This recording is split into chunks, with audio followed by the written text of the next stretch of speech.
That time again. I think I'm just gonna ramble today.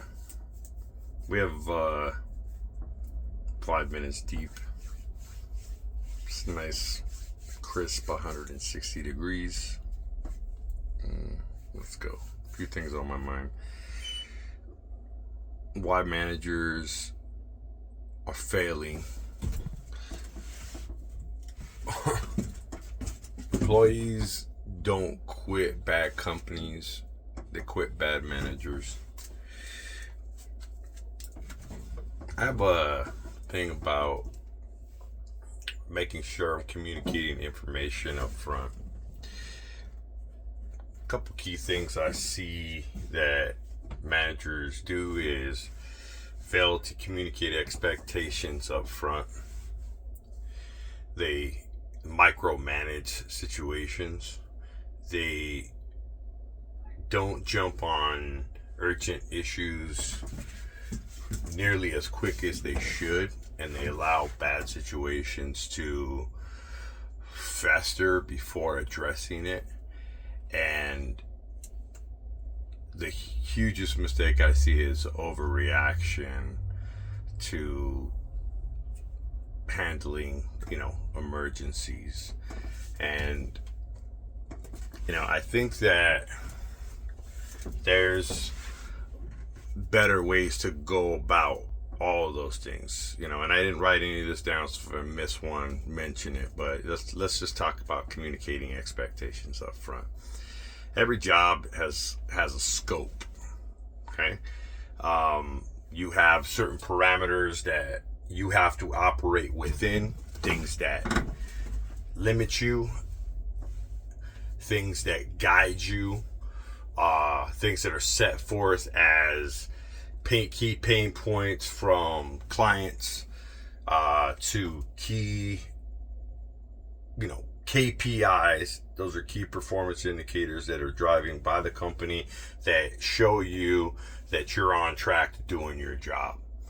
And we as managers, I see a lot of people, they hold on to information like if it's like, oh, this is some secret, some top secret that I can't communicate out, and I'm just going to keep it, as dumb as I possibly can down to the employee that's on the ground, because they don't need to know all this. And often what I see is that the employees on the ground fail to see the big picture, because that is not communicated to them about what their part is in the big picture, in the overarching goal.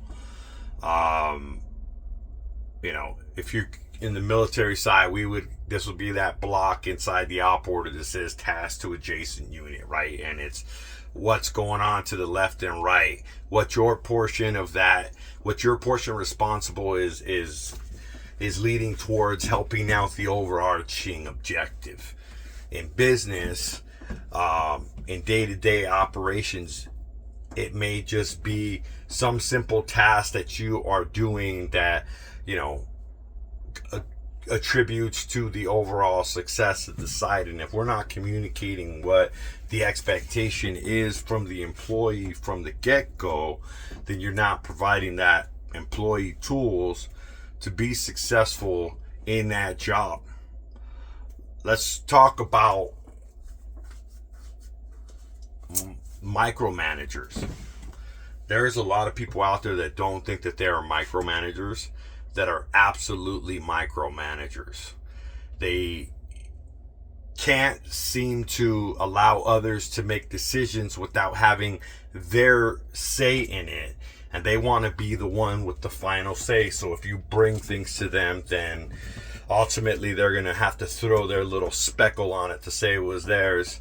And they may not be knowing every single thing that is involved in that decision. Maybe they do, I don't know. But often I see that people are just trying to interject themselves into situations that they don't need to, because they're afraid of being outshone by a subordinate. A good leader lets his people operate and act not without impunity, but definitely without interference. And What I mean by that is that you got to empower your people to be able to make good decisions, give them the tools to be successful, educate them, allow them to make mistakes and grow, because as they grow, that's one less thing you got to worry about. You got somebody that's able to operate without your involvement in that. That's the best case scenario for you. That frees your time up to focus on more bigger picture stuff, so you're not sitting in the weeds. Because when you're down in the weeds, you can't see the field, you can't see the big picture, and you're so focused down here micromanaging the minions that you lose track of the big picture, and therefore you don't accomplish all of the things that are set in your scope of work as a leader or as a manager in that field. Whether you're a director, you're at the executive level, you're down at the lower management, account management, or supervisory level, all of these things apply across the board. It's just at scale as you come up. See, people think that the people that are above them are these gurus and these whizzes that, somehow they know everything more than everyone. No, they've mastered the basics and they've learned how to scale that to bigger, overarching things. Okay? I'm getting hot, so I'm losing track of some of the steps I was talking about in the beginning. But let's think about some of the other things that I think that managers just fail at, right? I think one of them was failing to react to emergency situations or urgent situations, or allowing too much time before they react. If something is urgent, or you see, very rarely does a fire just spark out of nowhere and now you're dealt with this huge problem. There's gonna be signs that lead up to this shit show that you're now dealing with. And part of why I say that people fail to react to urgent situations is that now you've allowed a situation that probably couldn't be, that wasn't urgent, but you fail to see the signs. Employees that are not on track, employees that are arriving late, deadlines being missed on this project or that from your team, and you fail to discipline properly or to provide some corrective action or allow them to course correct before you're now dealing with multiple problems. And for the client, this is now an urgent situation, and for you it could be the cost of the client, and at bare minimum it costs you your client retention percentage, and that goes down. In the worst case, you're losing your job because you failed to manage that book of business accurately. And if you take proactive steps, and when you have lulls, I see this a lot too, you have ebbs and flows. Things are up and down in business where, you're having a lot to deal with, and then you have these dips where things kind of get calm. And when people are in the calm, they use that chance to kind of put their hands back, kick their legs up, and just relax instead of being proactive and kind of, again, seeing big picture and implementing some of those things. They may create some lasting change that will prevent you from having to deal with said emergency, or allowing these smaller problems to become big emergencies. It's sad, really, because most of the thing where people say that, they're exempt employees, and you're working countless hours, you're working 16, 19, 20 hour days, you're working 80 to 100 hour weeks. A lot of it normally is due to either one, you're severely understaffed and you're having to do the job of multiple people, or you're mismanaging so bad that you're having to be a firefighter all day long and you're constantly putting out issues. And I'm not talking about, the higher ups that want to micromanage you and get in your way. That's an entirely different set of problem. But in a lot of senses, you can't control that. So why are you focusing your time and your energy off of things that you cannot control?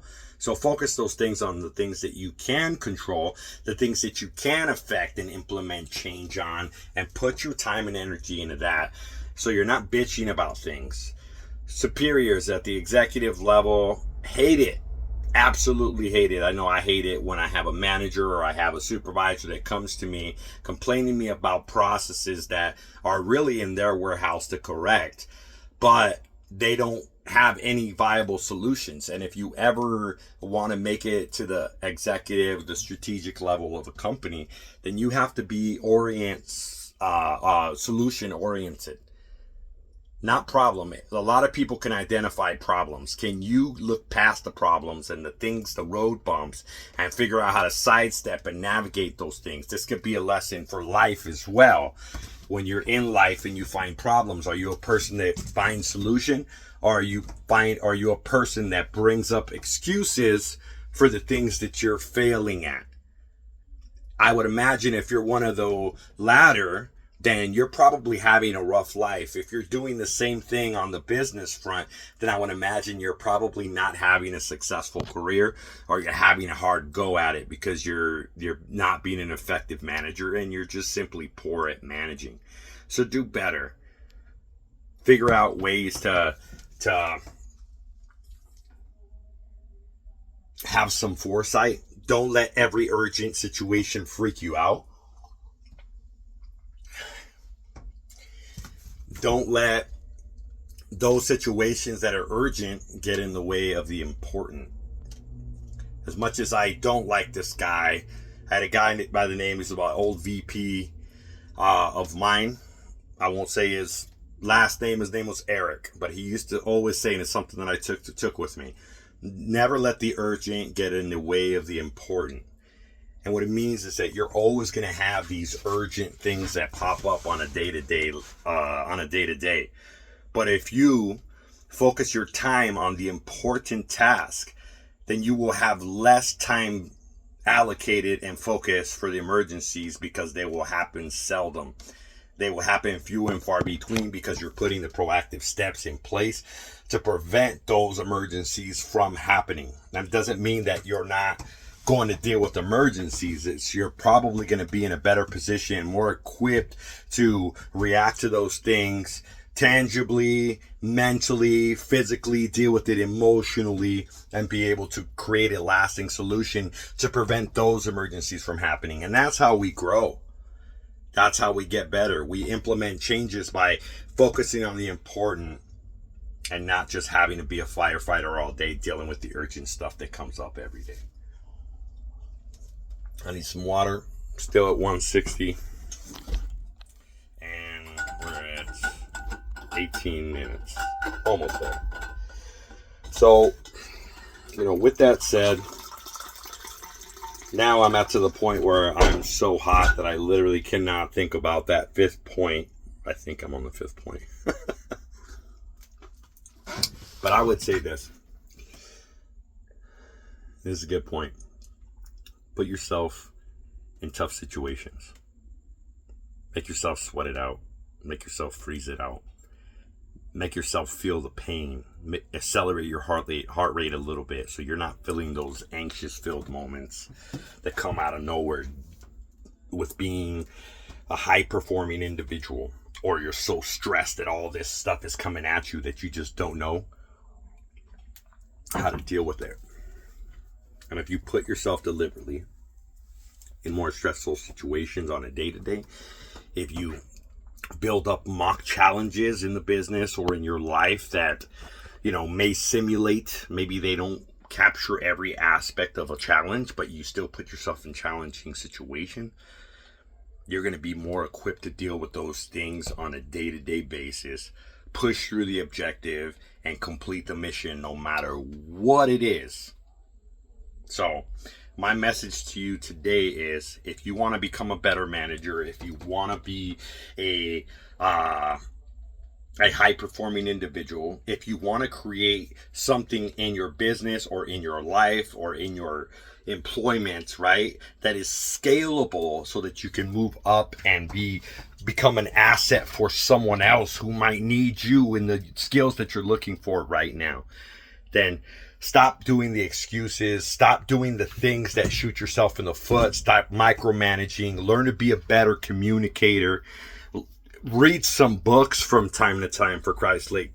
Take your head out of social media. Take your head out of TikTok. Learn a hobby. Freaking learn your craft and continually seek improvement so that you can get better at those things, so that you can make yourself a marketable product to somebody who's out there looking for exactly what you have. And then learn to master that, so that you can continue to scale as you move up and progress forward in life and in society and in financial stature. And by the way, young men, when you do that, you make yourself more attractive to employers. You make yourself more attractive to the opposite sex. You make yourself a person that is now a commodity and something to be valued, because you're short in favor, man. You're in short supply. There aren't very many people that are willing to grind it out. The people that don't fucking just quit early and give up before they've had a chance to achieve some true success. My name is JR from JMR Motivation. I hope you guys are having a wonderful evening. I'm out.